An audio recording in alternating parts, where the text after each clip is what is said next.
মক্কায় যে বিভিন্ন ধরনের শত্রুর সম্মুখীন হতে হবে, তো আল্লাহ এখানে রসুল সাল্লাল্লাহু আলাইহি সাল্লামকে সেই বিষয়ে প্রস্তুত করেছেন। আমাদেরকে এখানে প্রথমত মক্কার শত্রু এবং মদিনার শত্রুর মধ্যে পার্থক্য উপলব্ধি করতে হবে। যদিও উভয় ক্ষেত্রেই শত্রু কুরাইশ, মদিনার শত্রুরাও কুরাইশ যারা আসবে যুদ্ধক্ষেত্রে, আর মক্কায়ও শত্রু কুরাইশ। কিন্তু যুদ্ধক্ষেত্রের শত্রু এবং আদর্শিক শত্রুর মাঝে পার্থক্য রয়েছে। মক্কি যুগের কুরাইশা হলো প্রথমত এবং প্রধানত আদর্শিক শত্রু। ইসলামের বার্তাটির বিরুদ্ধে রসুল সাল্লাল্লাহু আলাইহি সাল্লামের মিশনটির বিরুদ্ধে তারা অপপ্রচারের মাধ্যমে লড়াই করার চেষ্টা করেছে। তারা এর বিরুদ্ধে মনস্তাত্ত্বিক লড়াই, বিশ্বাসগত লড়াই করার চেষ্টা করেছে। এটা হলো প্রথম যুদ্ধ। আর যুদ্ধক্ষেত্রের লড়াইটি ছিল দ্বিতীয় যুদ্ধ। কোরআনের 2/3 কথা বলেছে প্রথম লড়াইটি নিয়ে। মক্কি সূরাগুলোর বিষয়বস্তু ছিল এই প্রথম লড়াই। আর এমনকি এই লড়াইটি প্রবল রূপ ধারণ করার আগে, মক্কার সেই আদর্শিক লড়াইটি প্রবল হওয়ার আগেই রসুল সাল্লাল্লাহু আলাইহি সাল্লামকে প্রস্তুত করা হচ্ছে যে কি ধরনের আক্রমণ আসতে যাচ্ছে। এখানে সূরা কলামে 2 ধরনের আক্রমণের কথা এসেছে। আর ঠিক পরের সূরাটি সূরা হাক্কাতে বাকি আক্রমণগুলোর বিষয়ে এসেছে। তো আজকের খুতবায় আমি চাই যে সংক্ষেপে হলেও আপনারা এই 2 ধরনের আক্রমণের পার্থক্য সম্পর্কে জানুন। এক ধরনের আক্রমণকে আসলে আক্রমণ বলা হয় না। এটাকে মনে হয় যে কেউ আপনার জন্য খারাপ অনুভব করছে, কেউ আপনার জন্য দুঃখ বোধ করছে। যেমন আপনি শুনলেন যে রাসূল সাল্লাল্লাহু আলাইহি সাল্লাম সম্পর্কে মানুষজন বলছে যে তিনি উন্মাদ। যখন কেউ উন্মাদ হয়ে যায় অথবা তাকে জিন আক্রান্ত করে, মাজনুন শব্দটি এই উভয় অর্থই প্রকাশ করে। জুন্না আকলুহু আও আলাইহি জিন এর অর্থ হতে পারে যে তার মস্তিষ্ক আর কাজ করছে না, তার চিন্তা শক্তি আচ্ছন্ন হয়ে আছে। সে হয়তো কোনো ধরনের বাইপোলার ডিসঅর্ডার বা সিজোফ্রেনিয়া অথবা কোনো ধরনের মানসিক রোগে আক্রান্ত। এটা মাজনুন শব্দটির একটি অর্থ। এর আরেকটি অর্থ হলো কোনো শয়তান অথবা জিন তাকে আছর করেছে। প্রাচীন সময়ে এই 2 ধরনের অর্থই প্রযোজ্য ছিল। কিন্তু যখন তারা নবীজি সম্পর্কে এটা বলতো, তারা এটা বোঝাতো না যে তার উদ্দেশ্য খারাপ, বরং এরকম বলতো তার এতে কোনো দোষ নেই, বেচারার বুদ্ধি লোপ পেয়েছে, নাউজুবিল্লাহ। এভাবেই তারা রসুল সাল্লাল্লাহু আলাইহি সাল্লাম সম্পর্কে কথা বলতো। তো এখানে তারা ইসলাম অস্বীকার করছে, কিন্তু রসুল সাল্লাল্লাহু আলাইহি সাল্লামের চরিত্রকে আক্রমণ করছে না। তারা শুধু বলছে যে সে অসুস্থ, সে স্বাভাবিক না, আমরা তার জন্য দুঃখ বোধ করছি। তো এটা একটা আক্রমণ, কিন্তু আক্রমণটি তার চরিত্রের উপর না। এটা তার চরিত্রকে সরাসরি আক্রমণ করে না, শুধুমাত্র তার বক্তব্যকে অস্বীকার করার একটা উপায়। আর এর বিপরীতটা আপনি পাবেন সূরা হাক্কাতে। সূরা কলামের শুরুতে এবং শেষে আল্লাহ বলছেন, মা আনতা বিনিআমাতি রাব্বিকা বিমাজনুন, অথবা লা ইউযলিকুনা বিআবসারিহিম লাম্মা সামিউ যিকরা ওয়া ইয়াকুলুনা ইন্নাহু লামাজনুন। এগুলোই সূরা কলামে বর্ণিত অভিযোগ। যখন আপনি সূরা হাক্কাতে যাবেন, আপনি দেখবেন যে তারা তাকে কবি আখ্যায়িত করেছে, তারা তাকে মন গণনাকারী বলেছে। আর একজন কবি এমন ব্যক্তি যে মানসিক বিকারগ্রস্ত নয়। সে যা লিখবে তা নিয়ে সে পরিকল্পনা করে, চিন্তা করে, সে সৃজনশীল, সে এমন কিছু সৃজন করে যা মানুষকে প্রভাবিত করে। তো এখন তারা রসুল সাল্লাল্লাহু আলাইহি সাল্লামের চরিত্রের প্রতি অভিযোগ আনছে। তো একটি হলো প্রত্যক্ষ আক্রমণ, আরেকটি হলো পরোক্ষ আক্রমণ। আর আসলে প্রত্যক্ষ আক্রমণটির মোকাবেলা করা অধিকতর সহজ। কমপক্ষে আপনি আপনার শত্রুকে চিনেন, সে আপনার চোখের সামনে, সে আপনাকে মিথ্যাবাদী অথবা এটা সেটা বলছে। কিন্তু পরোক্ষ আক্রমণটি আপনার উদ্দেশ্যে করা হয় না। তারা যদি রসুল সাল্লাল্লাহু আলাইহি সাল্লামকে মানসিক বিকারগ্রস্ত বলে, রসুলকে শোনানো এর উদ্দেশ্য না। তারা তার চারপাশের মানুষদের বলতে চাইছে যে তিনি মানসিক বিকারগ্রস্ত, অতএব তারা যাতে তাকে গুরুত্ব না দেয়। কারণ তারা যদি রসুল সাল্লাল্লাহু আলাইহি সাল্লামের চারপাশের মানুষদের কাছে এসে বলে যে সে একজন মিথ্যুক, সে একজন কবি, সে মন গণনাকারী, তার ভিন্ন পরিকল্পনা রয়েছে, তো তখন তারা বলবে যে আমরা তাকে সারা জীবন ধরে চিনি, তিনি একজন সৎ মানুষ, তোমরাই বরং মিথ্যাবাদী। তো এটা কাজে দিবে না। তাই তাদেরকে এমন একটা কৌশল নিয়ে আসতে হবে যা রসুল সাল্লাল্লাহু আলাইহি সাল্লামকে জনবিচ্ছিন্ন করে দিবে। আর এটাই সেই জনবিচ্ছিন্নকারী কৌশল যা তারা উদ্ভাবন করেছিল। এসো এটা ছড়িয়ে দেই যে জিন তার উপর আছর করেছে। কিন্তু আপনি যদি মনোযোগ দিয়ে রসুল সাল্লাল্লাহু আলাইহি সাল্লামের বক্তব্য শুনেন, কোরআন যা বলেছে তা নিয়ে আপনি যদি 1 মিনিটও চিন্তা করেন, আপনি তাৎক্ষণিক উপলব্ধি করবেন যে এটা কোনো জিনের কথা নয়।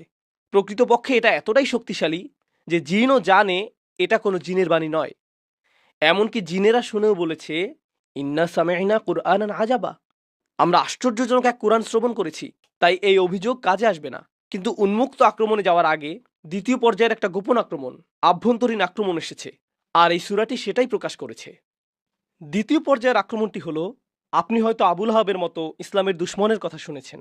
সে রসুল সাল্লাল্লাহু আলাইহি সাল্লামকে ঘৃণা করেছিল, যদিও সে ছিল তার নিকটাত্মীয়। যখন তার সন্তান মারা যান, সে তখন উল্লাস করেছিল, সে অভিশাপ দিত। তার বিরুদ্ধে আক্রমণে সে ছিল জঘন্য এবং কুরুচিপূর্ণ। অন্য আরেক ধরনের শত্রু ছিল আবু জাহেল, কিন্তু সে ছিল আবুল আহাবের তুলনায় বেশ ভিন্ন ধরনের। সেই বেশ ভিন্ন।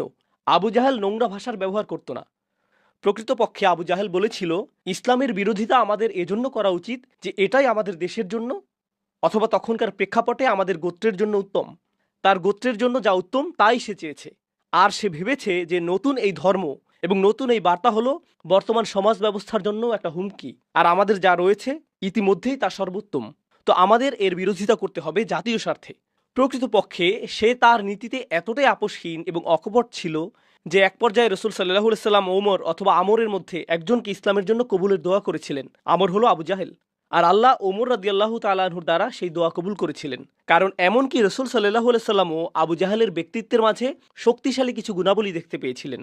এমনকি এই দৃষ্টিকোণ থেকেও যে যদি সে শত্রু হয়, কমপক্ষে সে তো গোপনে শত্রুতা করছে না, সে নানান ধরনের অভিযোগ নিয়ে লুকোচুরি খেলছে না। না, আমি ইসলামের বিরোধিতা করি, এই হলো আমার কারণ। আমরা এটা বলছি না যে তার কারণটি ভুল অথবা সঠিক, কিন্তু কমপক্ষে সে তার নিজের সাথে সৎ, তার ভিতরে যা রয়েছে বাইরেও তা প্রদর্শন করেছে। তার কুফুরিতে সে অকপট। এই শত্রুর মাঝেও এক ধরনের সততা রয়েছে। সে ছিল ব্যক্তিত্ব সম্পন্ন শত্রু, কিন্তু এরপর আরেক ধরনের শত্রু রয়েছে। প্রসঙ্গক্রমে আবু জাহেল সম্পর্কে আরেকটা বিষয় হলো, এমনকি আল্লাহ কোরআনে সর্বপ্রথম নাজিলকৃত সূরা অর্থাৎ সূরা আলাকে উল্লেখ করেছেন, আরাআইতা ইন কানা আলাল হুদা আও আমারা বিত্তাকওয়া। আপনি কি ভেবে দেখেছেন যে যদি সেই ব্যক্তি, এখানে আবু জাহেলের প্রতি ইঙ্গিত করা হয়েছে। আবু জাহেল সম্পর্কে আল্লাহ বলছেন, আপনি কি লক্ষ্য করেননি যে সে যদি সঠিক হিদায়াতের পথে চলতো এবং তাকওয়ার নির্দেশ দিত? অর্থাৎ এমনকি আল্লাহও আবু জাহেলের মাঝে সম্ভাবনা লক্ষ্য করেছিলেন, এমনকি আল্লাহও তা লক্ষ্য করেছিলেন। তাই স্পষ্টতই নবীজিও তা লক্ষ্য করেছেন। কিন্তু তৃতীয় এক ধরনের শত্রু রয়েছে, আর এরাই সবচেয়ে ভয়ঙ্কর ধরনের শত্রু। তো আবু লাহাবের মতো শত্রু রয়েছে, আবু জাহেলের মতো শত্রু রয়েছে, আর এরা হলো আদর্শগত শত্রু। কিন্তু তৃতীয় ধরনের শত্রু হলো সবচেয়ে ভয়ঙ্কর শত্রু। কিভাবে আমরা জানতে পারি যে এরাই সবচেয়ে ভয়ঙ্কর শত্রু? এরা হলো উতবা ইবনে রাবিয়া অথবা ওয়ালিদ ইবনে মুগিরার মতো শত্রু। এই নামগুলো আপনাদের জন্য গুরুত্বপূর্ণ না, কিন্তু তাদের বৈশিষ্ট্যগুলো জেনে রাখা গুরুত্বপূর্ণ। তারা কেন এত ভয়ঙ্কর? কারণ একেবারে প্রথম দিকে রহিতে, প্রাথমিক সময়ে রহিতে আল্লাহ নবীজিকে এই তৃতীয় ধরনের শত্রুর ব্যাপারে সতর্ক করেছেন। এই লোকদের ব্যাপারে সতর্ক থাকবেন। কেন? কারণ তারা আপনার কাছে বন্ধু হিসেবে আসবে, আপনার কাছে শত্রু হিসেবে আসবে না। তারা আপনার সাথে হ্যান্ডশেক করতে আসবে। তারা এসে বলবে, যা ঘটে যাচ্ছে তার জন্য আমরা দুঃখ অনুভব করছি, আমি চাই যে তুমি নিরাপদে থাকো, আমি চাই না যে এটা ঘটুক, আমি তোমার পক্ষে রয়েছি। আল্লাহ বলেছেন, ফালা তুতিইল মুকাজ্জিবিন, কারো প্রভাবের বশবর্তী হয়ে যেও না। এই তআ বলতে শুধুমাত্র অনুসরণ বোঝায় না, অনেক অনুবাদ রয়েছে। মিথ্যুকদের অনুসরণ করবে না, কিন্তু আরবিতে এই তআ শুধু অনুসরণ না, আসলে আরবিতে তও অর্থ কোনো কিছুর প্রতি ঝুঁকে যাওয়া, আলমাইলু ইলা শাই। তো প্রভাবিত হইও না, কথা শুনো না, মনোযোগ দিও না। আপনি যখন যথেষ্ট সংখ্যকবার কোনো কিছু শুনতে থাকেন, এটা আপনাকে প্রভাবিত করতে শুরু করবে সচেতনভাবে অথবা অবচেতনভাবে। রসুল সাল্লাল্লাহু আলাইহি সাল্লামকে এটা বলা হয়েছে, এই লোকগুলো খুবই প্রভাব বিস্তারকারী, তাদের কাছ থেকে কোনো প্রভাবের শিকার হবেন না, তাদের কাছ থেকে কোনো কিছু নেবেন না। এরা হলো সম্পূর্ণ মুকাজ্জিবিন। মুকাজ্জিবিন অর্থ তারা মনে করে যে আপনি একজন মিথ্যাবাদী। তারা মুখ দিয়ে যা বলে তা গুরুত্বপূর্ণ না, যা তারা আসলেই মনে করে আপনি একজন মিথ্যাবাদী, আর তারা পৃথিবীকেও এটা দেখাতে চায় যে আপনি একজন মিথ্যাবাদী। এরপর আল্লাহ তাদের বৈশিষ্ট্যগুলো বর্ণনা করেছেন। আর আপনি যদি মক্কি সূরাগুলো অধ্যয়ন করেন, আপনি জানতে পারবেন যে আল্লাহর কিতাবে কাফেরদেরকে শুধু কাফিরই বলা হয়েছে, মুশরিকদেরকে শুধু মুশরিকই বলা হয়েছে, শত্রুদেরকে শত্রুই বলা হয়েছে। কিন্তু এই ব্যক্তি, এই চরিত্রটির অনেকগুলো বর্ণনা আল্লাহ প্রদান করেছেন। কোরআনে এরকমটা সচরাচর পাওয়া যায় না, খুবই কম।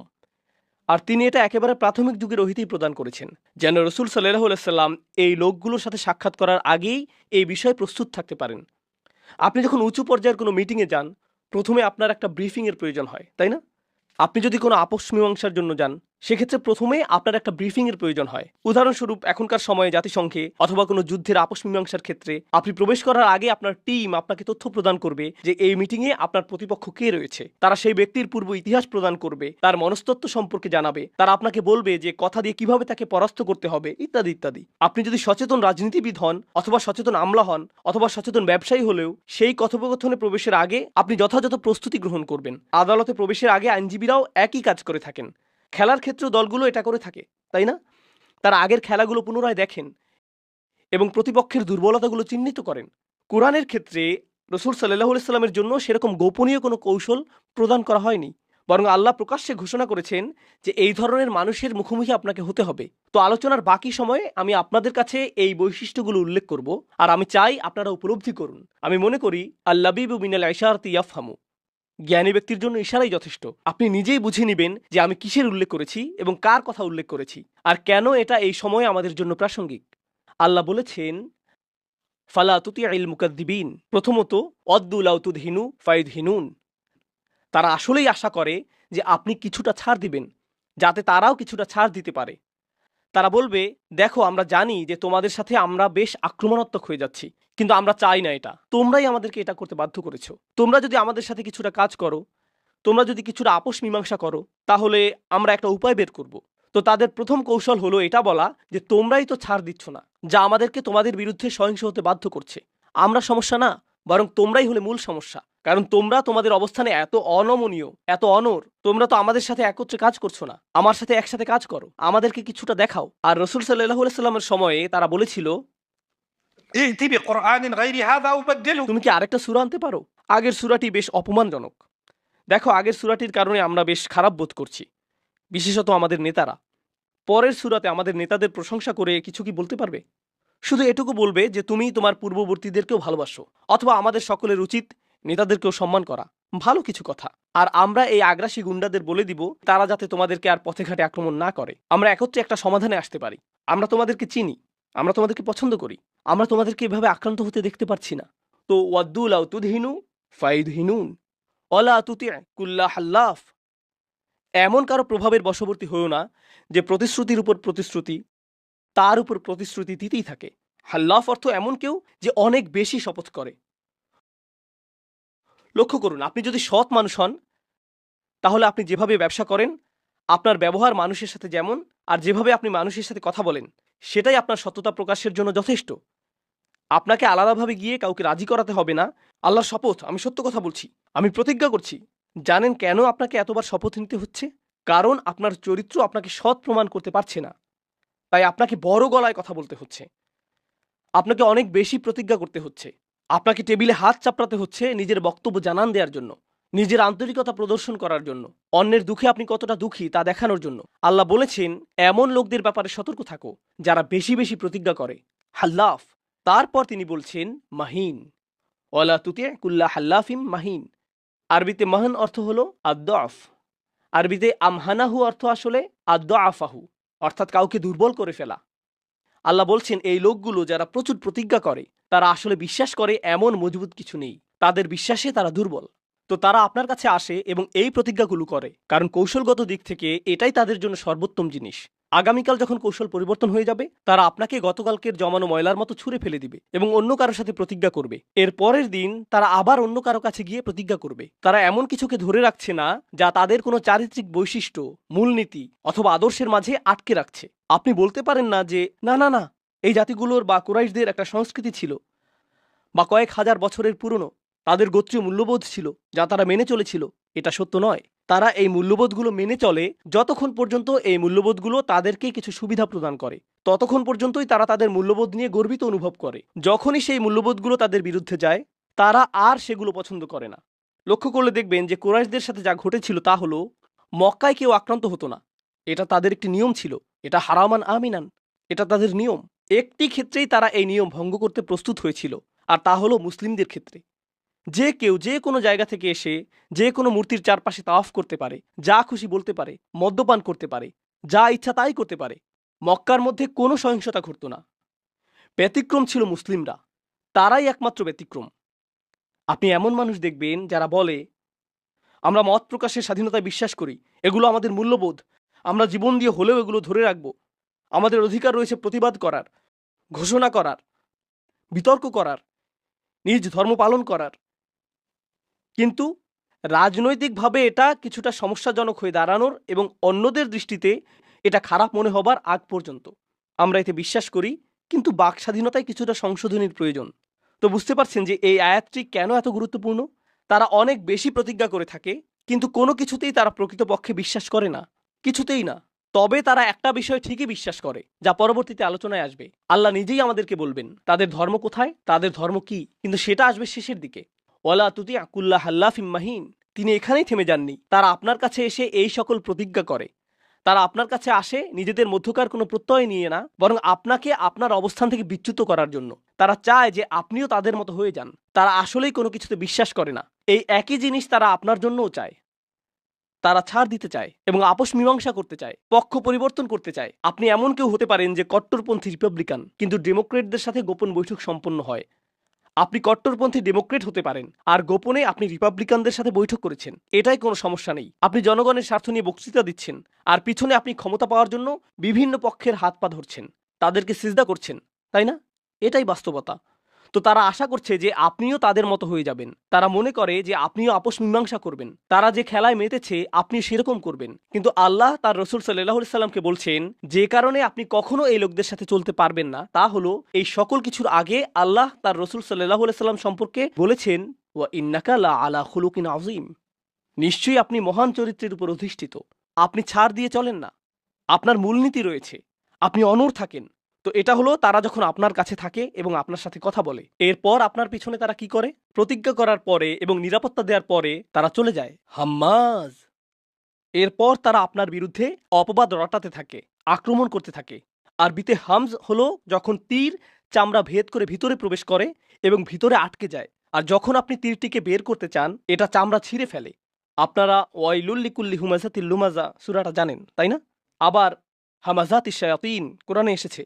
হামিজ অথবা হাম্মাজ হলো এমন কেউ যে জানে যে কারো পেছনে কি ধরনের আক্রমণ করতে হবে, যা একটি প্রভাব ফেলবে। তো রসুল সাল্লাল্লাহু আলাইহি সাল্লামের ক্ষেত্রে তারা কি করেছিল?